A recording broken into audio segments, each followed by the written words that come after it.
दोस्तों नमस्कार। जयदीप पत्रिका में आपका स्वागत है। आज हमारे साथ जुड़ी हैं डॉक्टर सारिका ठाकुर जी, जो मूल रूप से मध्य प्रदेश से हैं।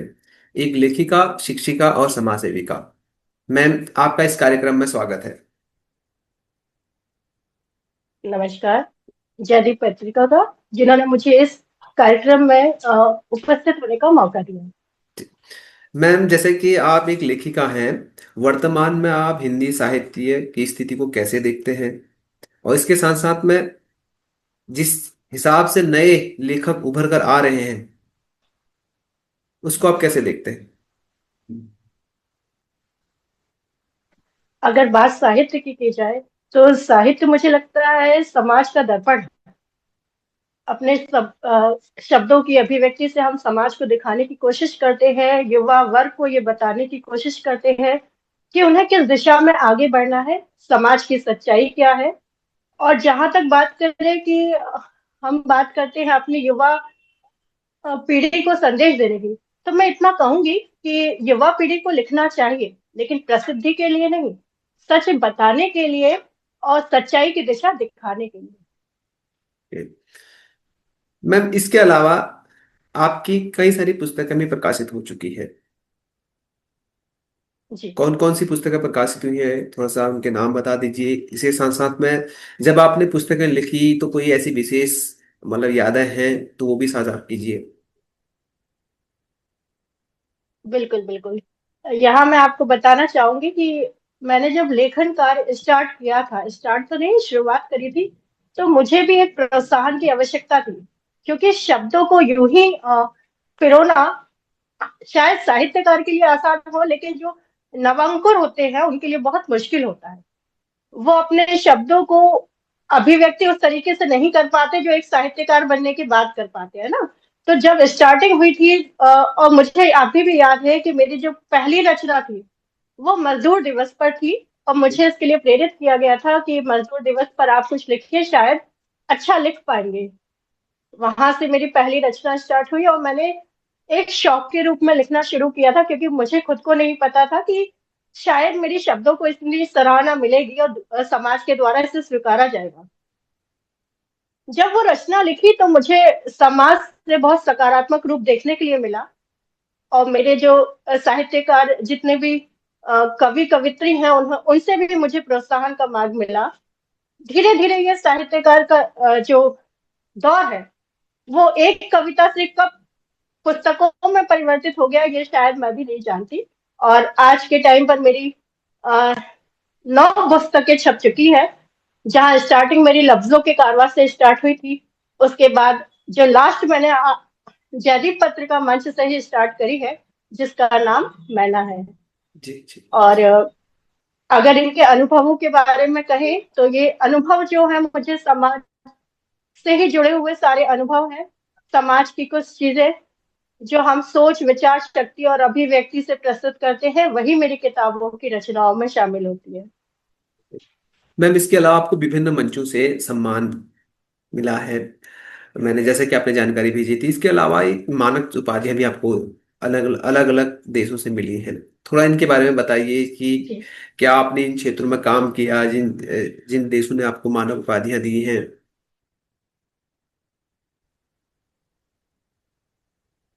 जी बिल्कुल। अब जैसे कि आपको जानकारी मिली होगी कि मैं एक शिक्षिका, समाज सेविका और साहित्यकार हूँ। जी जी। और ये तीनों ही चीजें मेरे जीवन की धाराएं हैं। और इसी के एक रूप है समाज सेविका। और ये जितनी भी मानक उपाधियां मुझे मिली है, वो मेरी समाज सेवा के लिए मिली है। जैसे कि कोरोना काल में देश को बहुत ज्यादा जरूरत थी हम्म। सेवाओं की। उस समय हमारे देश की बच्चियों को मैंने प्रोत्साहित किया, हमारी महिलाओं को प्रोत्साहित किया। हमारे मंच के द्वारा, राष्ट्रीय महिला बाल विकास के द्वारा, महिलाओं को प्रोत्साहित करने, उन्हें स्वरोजगार के लिए प्रेरित करने, उनके स्वरोजगार लगाने के लिए उनके साथ में सहयोग देना, ये सारी भूमिकाओं में मैं उपस्थित रही। और मुझे लगता है कि मेरे कार्यों की सराहना करते हुए इन सारे देश विदेशों ने मुझे मानक उपाधियों से प्रेरित किया। मैम, आप एक ये लेखिका मेरा हैं। अकेले का सहयोग नहीं।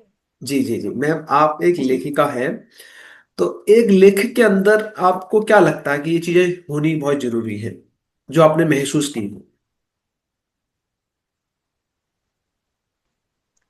लेखिका के रूप में अगर मैं मानूं तो शब्दों की अभिव्यक्ति, शब्दों का चयन, भावों की अभिव्यक्ति और भावों को किस रूप से अभिव्यक्त किया जाए, ये बहुत जरूरी और आवश्यक है, जो आजकल के नवांकुर में देखना बहुत कम मिल रहा है। इस पर क्या कहेंगे आप कि जो आजकल कुछ नए जो साहित्यकार बने हैं या बनने की कोशिश कर रहे हैं, या तो कट कॉपी पेस्ट चल रहा है या फिर एआई, माफी चाहता हूँ, एआई का सहारा लेकर रचनाएं लिखते हैं। देखो, नवंकुर को लिखना तो बहुत आवश्यक है। जहां तक हम बात करते हैं युवा पीढ़ी की, अगर वो समाज के लिए नहीं लिखेंगे तो मुझे लगता है कि साहित्य कहीं ना कहीं अपना अस्तित्व खोता जाएगा। लिखना बहुत जरूरी है, लेकिन कट कॉपी पेस्ट और एआई के टाइम पर जहां बात करते हैं कट कॉपी पेस्ट की, तो मुझे तो लगता है, मैं इसका खंडन करते हुए यही कहूंगी कि ऐसा किसी भी साहित्यकार को नहीं करना चाहिए। अगर वो ऐसा कर रहा है तो मुझे लगता है कि वह साहित्यकार नहीं घोषित किया जाना चाहिए। और एआई की जहां तक बात की जाती है, जब एआई के जमाना आता है, या एआई को तो सब इजीली आमतौर पर प्रयोग कर रहे हैं और सभी को करना भी चाहिए, स्मार्ट चीजें सीखना चाहिए, लेकिन साहित्य के मंच पर नहीं। क्योंकि साहित्य का मंच एक ऐसी विचारधारा है जिससे हम शब्दों की अभिव्यक्ति मानते हैं, और जब शब्द दिल की गहराइयों से निकलते होते हैं तो मुझे लगता है ज्यादा सत्य और सटीकता पर आधारित होते हैं। एआई वही है जो हम उन्हें सिखाते हैं, हम एआई के लिए नहीं बने हैं, एआई हमारे लिए बना है। तो मैम। मुझे लगता है कि नवंकुर को एआई की आवश्यकता नहीं पड़नी चाहिए। जी मैम, आपकी रुचि साहित्य में कैसे आई और क्यों आई? कोई प्रेरणा स्रोत है आपके तो बताइए उनके बारे में भी हमें। जी जी बिल्कुल। अ, साहित्य के प्रति रुझान तो पहले से ही था, लेकिन अपनी शैक्षणिक गतिविधियों के चलते और अपनी ये कह लीजिए कि शैक्षणिक गतिविधियां करते समय साहित्य को लिखना मुश्किल हो पा रहा था। कहीं ना कहीं ये मेरी अंतरात्मा में दबा था कि मैं अपने भाषा, मतलब शब्दों की अभिव्यक्ति को आगे उकेरूं। धीरे धीरे हम लोग शिक्षा के क्षेत्र से अपने नौकरी के क्षेत्र तक आ गए, लेकिन वो इच्छाएं कहीं ना कहीं दबी रही। पर जब कोविड काल आया, कोविड काल से थोड़ा सा हमको ये लगा कि घर बैठकर हम लोगों को काम करना था, उस समय सभी के पास समय था, तो वहां से मेरी ये जो लिखने की लेखन शैली है वो उभरना शुरू हुई। और मैं कहूंगी कि मेरे साहित्यिक मंच इतने अच्छे अच्छे हैं कि उन्होंने मुझे प्रोत्साहित करना शुरू किया, और उनके प्रोत्साहन से आज मैं जहां आपके साथ मंच पर उपस्थित हूँ, तो मुझे लगता है उन सभी का सहयोग है। मैम, एक लेखिका और एक शिक्षिका और एक समाज सेविका, साथ साथ में गृहिणी भी हुई हो आप, तो इन चारों रोल को आप कैसे निभाते हो एक महिला के तौर पर?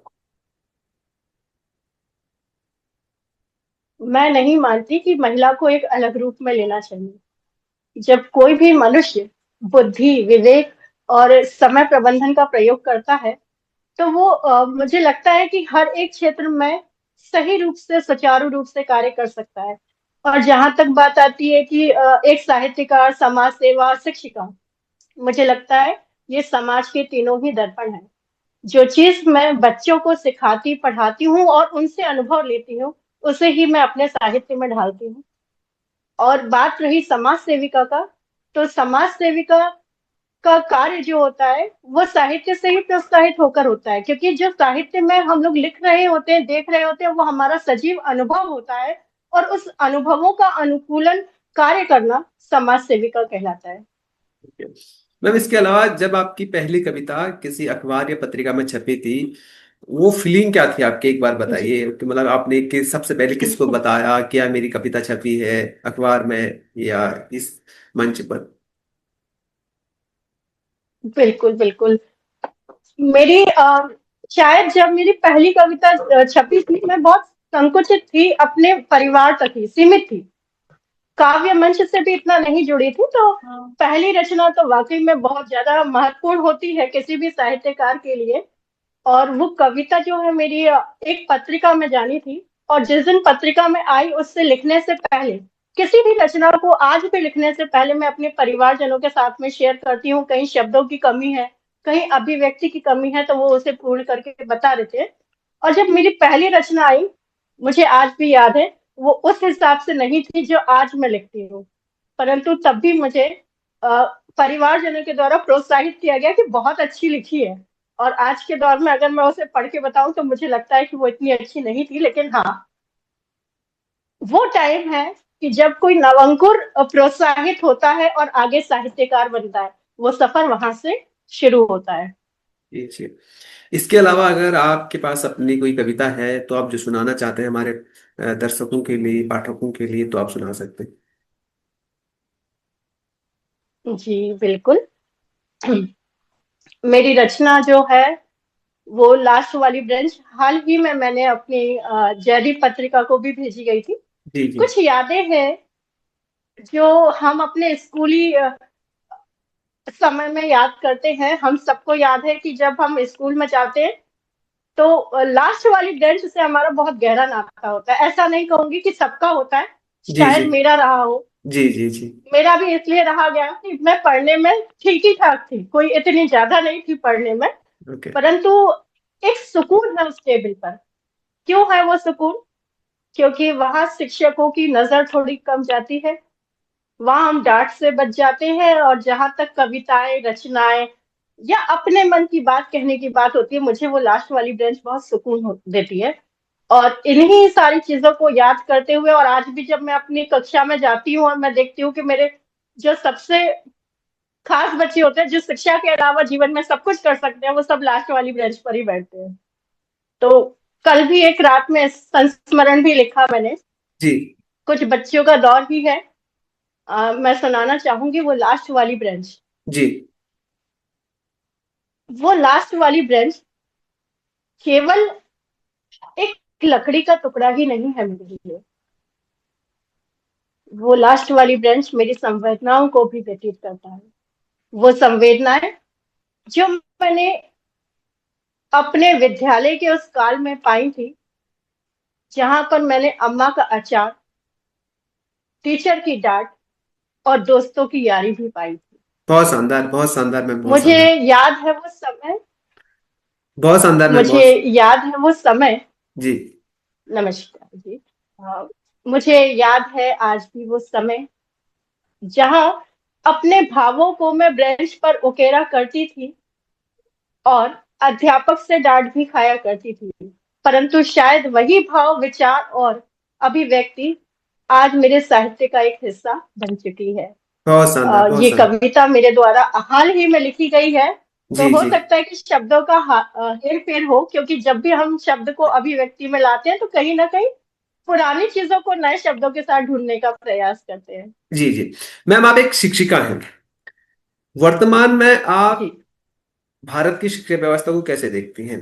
दूसरा, एक सरकारी और प्राइवेट शिक्षा में जो गैप बनता जा रहा है, जो खाई बनती जा रही है, उसको आप कैसे देखते हैं? जी। मैं इतना ही कहना चाहूंगी कि अगर एक शिक्षिका के रूप में देखा जाए तो शिक्षक की अगर भावना सही है और वो अपने बच्चों को कुछ सिखाने के उद्देश्य से जा रहा है, तो वो शायद शिक्षा नीति का पालन ना करते हुए बच्चे में वो सारे गुण डाल सकता है जो एक अनुशासनीय विद्यार्थी में होना चाहिए। पहली बात। दूसरी बात, यदि हम बात करते हैं प्राइवेट सीबीएसई स्कूल की या किसी सरकारी स्कूल की, तो मैं ये कहना चाहूंगी कि हमारे देश के शिक्षकों में इतना ज्ञान इतना भरपूर है कि वो चाहे तो क्या कुछ नहीं कर सकते। परंतु शायद आज की युवा पीढ़ी केवल पैसा कमाने तक ही सीमित रह गई है, और अपने ये कह लीजिए कि अपने काम से काम रखने तक ही सीमित रह गई है। इसीलिए वह वो प्रयास नहीं कर सकती जो एक शिक्षक के रूप में किसी शिक्षक को करना चाहिए। क्योंकि मेरे पास इसका जीता जाता उदाहरण कह लीजिए आज भी है। जहां हम बात करते हैं सरकारी स्कूलों की, तो आज आईएएस, पीएससी, नीट जैसी कक्षाओं में हमारे सरकारी विद्यार्थी, सरकारी स्कूलों में पढ़ने वाले विद्यार्थियों का दर्जा आज भी अव्वल नंबर पर है। जहां हम बात करते हैं सीबीएसई विद्यालयों की, जहां पर विद्यार्थियों को हर फैसिलिटीज देने के लिए उनके पेरेंट्स जो हैं पैसा भरते हैं, वो अपनी अम, सुविधाओं के चलते इतना अच्छे से शिक्षा ग्रहण नहीं कर पाते। और बात कहें कि सीबीएसई और शासन की या सरकारी दफ्तर की, तो ये बात केवल यहाँ तक है कि अगर विद्यार्थी में लग्न, हौसला, ईमानदारी और आत्मविश्वास है, तो शायद मुझे नहीं लगता कि सीबीएसई या सरकारी स्कूलों में होने वाली पढ़ाई उसके लिए महत्वपूर्ण होगी। हम केवल एक जरिया हैं। अगर विद्यार्थी चाहे तो वो चाहे सरकारी स्कूल का हो, चाहे सीबीएसई स्कूल का या किसी प्राइवेट संस्था का हो, वो जरूर अपने लक्ष्य तक कामयाब हो सकता है। ओके मैम, इसके अलावा जैसे कि आज हम 21वीं सदी में जी रहे हैं, महिलाएं हर काम कर रही है, जी। बल्कि चांद पर पहुंच चुकी है या अंतरिक्ष में पहुंच चुकी है। उसके बावजूद भी अभी भी घरेलू हिंसाएं जो होती हैं या महिला उत्पीड़न की जो घटनाएं होती हैं, वो लगातार होती जा रही हैं और एक गंभीर विषय है बतौर समाज हम सभी के लिए। इसको आप कैसे देखते हैं एक महिला होने के नाते? सीधे तौर पर और सटीक तौर पर कहना चाहूंगी कि महिलाएं अपने लिए आवाज उठाना नहीं जानती। जिस दिन महिलाएं अपने लिए आवाज उठाना जान जाएंगी, तो मुझे लगता है कि समाज में ऐसा होना असंभव है। कहते हैं कि आसपास के वातावरण का भी बहुत फर्क पड़ता है, लेकिन ये भी हमने सुना होगा कि एक शिक्षित महिला जो होती है वो अपने साथ साथ अपने परिवार को भी पालती है। तो मुझे लगता है कि ये सारी चीजों को रोकने के लिए एक महिला का शिक्षित होना आवश्यक है, जागरूक होना आवश्यक है और अपने अधिकारों को जानना आवश्यक है। जिस दिन महिलाएं ये सारी चीजें समझ जाएंगी, उस दिन समाज में उनके प्रति होने वाली हिंसा शायद कम हो जाएगी।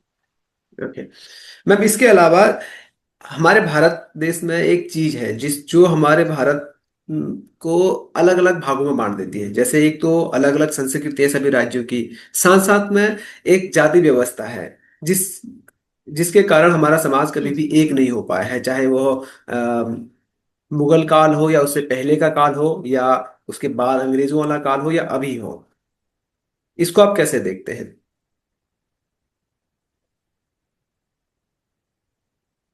जैसे कहा जा सकता है ना कि ओल्ड इज गोल्ड, और हमारे अस्तित्व को बचा के रखना चाहिए, हमारे साहित्य को बचा के रखना चाहिए। तो मुझे लगता है कि हमारे देश की जनता ने जातिवाद को भी बचा के रखा है। हम ब्रिटिश काल से देखते आ रहे हैं, हम मुगल काल से देखते आ रहे हैं, और आज भी जो दिशा में हम बह रहे थे, इतना शिक्षित समाज होने के बावजूद भी और शिक्षित होने के बावजूद भी हम आज भी जातिवाद पर विश्वास करते हैं। परंतु मेरा ऐसा मानना है, समाज को जातिवाद के रूप में ना फंस के उसके तर्कों पर आधारित तर्कों को पढ़ना चाहिए। लोग पुस्तकीय ज्ञान रखते हैं, मुझे लगता है कि पुस्तकीय ज्ञान से समाज के जो अनुभव है उन्हें लेना चाहिए, उन अनुभवों से सीखना चाहिए, क्योंकि जिस काल में वो पुस्तकें लिखी गई थी, जिस विचारधारा के साथ लिखी गई थी, उस समय से आज की विचारधारा में बहुत ज्यादा अंतर आ चुका है। और आज हमारे यहाँ कहा जाता है कि ये हमारी पुरानी पुस्तकें हैं, इनको बचा के रखना चाहिए, ये साहित्य है। परंतु हमें ये नहीं भूलना चाहिए कि उनको लिखने वाले भी एक मनुष्य ही हैं। वो उन्हीं मनुष्यों के द्वारा लिखी गई है जिनकी उस समय जो सोच थी वो उस सोच पर आधारित है। इस इस दौर में याद आता है कि जैसे हम तुलसीदास जी के दोहे लेते हैं, कबीरदास जी के लेते हैं, वो उस समय के लिखे गए दोहे हैं जो आज के जीवन पर भी मतलब सटीक बैठते हैं। तो पुस्तकें मुझे लगता है कि उस तरीके से होनी चाहिए थी, लेकिन ये कहते हुए बहुत दुख होता है कि जो पुस्तकें, अगर मैं पुस्तकों की बात कहूँ तो गुलामगिरी आप ले लीजिए, मनुस्मृति ले लीजिए, वो पुस्तकें उस दौर की लिखी गई पुस्तकें हैं, उसे हम आज के दौर में प्रयोग करके जातिवाद को बढ़ावा नहीं दे सकते। हम जातिवाद को अगर रोकने पड़ जाए, तो जातिवाद को समाज की आवश्यकता के अनुसार रोका जा सकता है। इसको लेकर किसी भीड़ चाल में चलकर हम देश को बांटना नहीं, देश को संभालने की कोशिश करें, तो मुझे लगता है कि कहीं ना कहीं जातिवाद हमें आगे बढ़ने से रोक रहा है। तो इससे रोकना बहुत जरूरी है, ताकि हम शिक्षा के क्षेत्र में आगे बढ़ सके। हम अपनी शिक्षा का प्रयोग करके, मुझे लगता है कि और देशों से भी आगे बढ़ सके।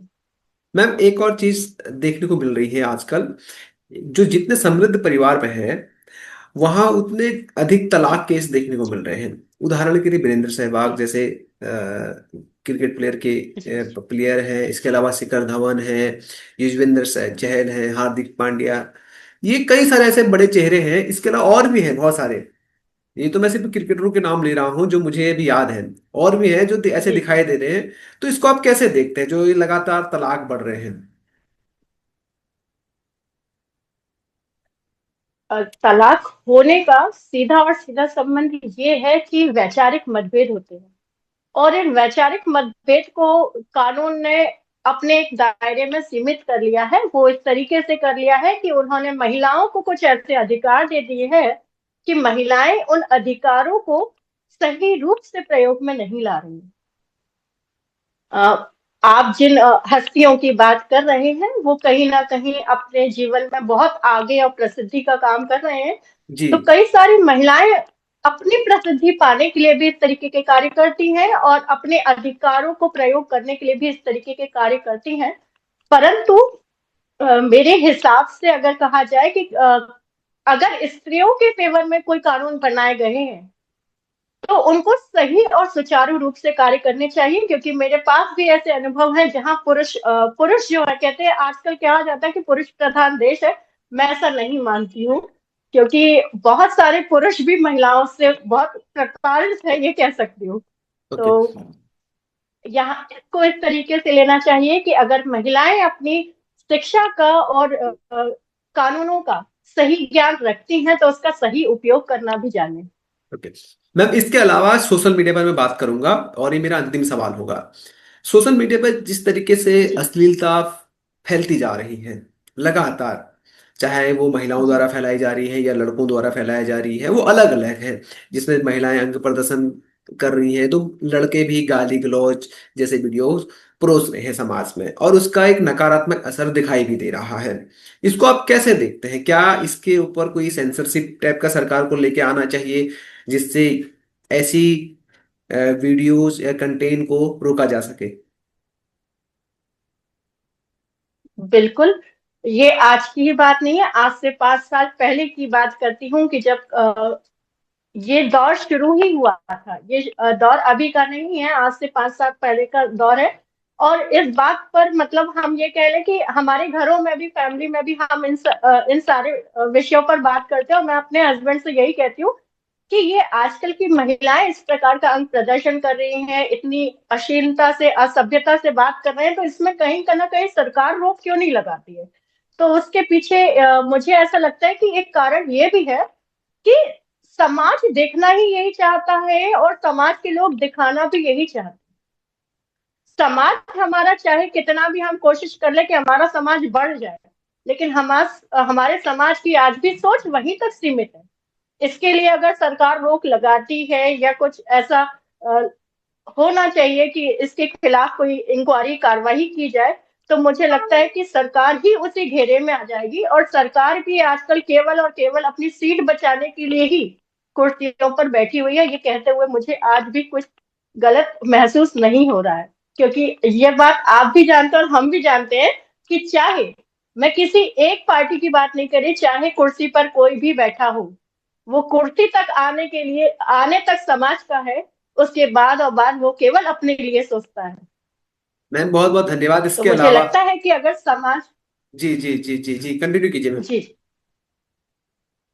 मुझे लगता है कि अगर समाज में इस तरीके की अश्लीलता, चाहे वो महिला और पुरुष के द्वारा फैलाई जा रही है, तो उस पर ना केवल हमारी सरकार को रोक लगाना चाहिए, मुझे लगता है कि युवा पीढ़ी को भी इस पर रोक लगानी चाहिए और इसके लिए कदम उठाना चाहिए, क्योंकि ये देश केवल सरकार का ही नहीं, हम सभी का है। हम सबको मिलकर इस गंदगी को साफ करना चाहिए।